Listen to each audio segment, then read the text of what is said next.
नमस्कार, आप देख रहे हैं मीडिया हलचल। मैं हूं आपके साथ पूजा यादव। उत्तर प्रदेश में होने वाले विधानसभा चुनाव को लेकर पिछले कुछ दिनों में लगातार क्रेडिट लेने की जो होड़ सी मची हुई है, उस होड़ में तमाम नेता और राजनीतिक दल दोनों ही लगातार जुटे हुए हैं। पिछले कुछ दिनों में आपने देखा होगा पूर्वांचल एक्सप्रेसवे को लेकर बीजेपी और समाजवादी पार्टी के बीच में किस तरीके से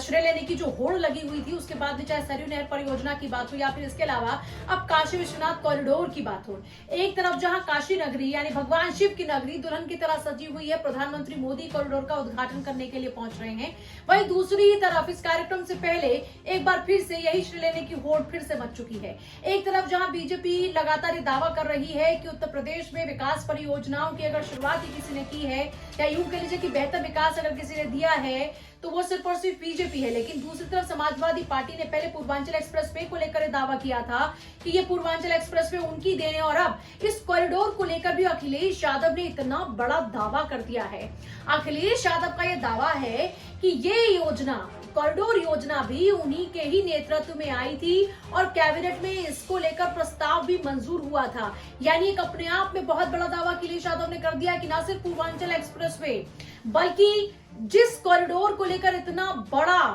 पूरा का पूरा प्रोपेगेंडा चला रही है बीजेपी, जिस तरीके से इतने लंबे लंबे प्रचार कर रही है बीजेपी, यहाँ अखिलेश यादव ने यह दावा कर दिया कि ये भी उन्हीं की देन है, उन्हीं की सरकार की ही सोच है, उन्हीं का ही सपना है।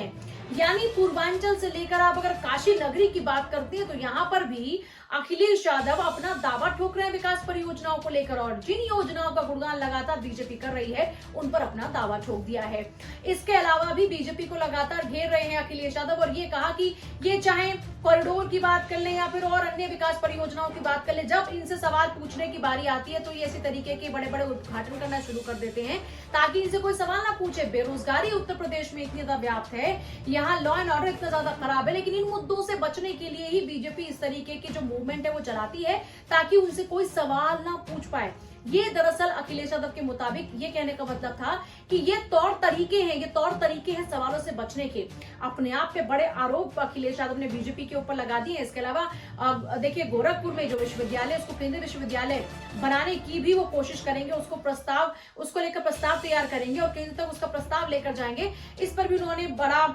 यहाँ एक दावा किया कि उनकी सरकार आती है तो ऐसा भी होगा। कुल मिलाकर देखा तो देखिए चुनाव की करीबियों के चलते इस तरीके की जो बयानबाजी बड़ी आम है, लेकिन ये जो श्रेय लेने की होड़ लगी हुई है बीजेपी और समाजवादी पार्टी के बीच में, आने वाले दिनों में न जाने और कितनी ही ऐसी विकास परियोजनाओं पर जिनको बीजेपी अपना कह रही है, समाजवादी पार्टी के मुखिया अखिलेश यादव अपना कहते हुए नजर आएंगे।